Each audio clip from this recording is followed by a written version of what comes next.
Hi! In front of me is Infinix Note 30 Pro, and today I would like to show you how you can clone apps.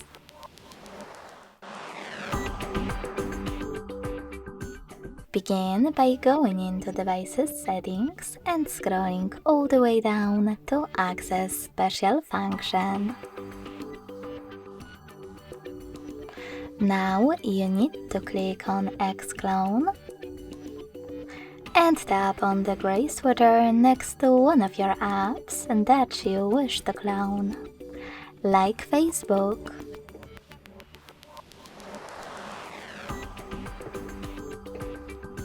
So now, when I go back, as you can see,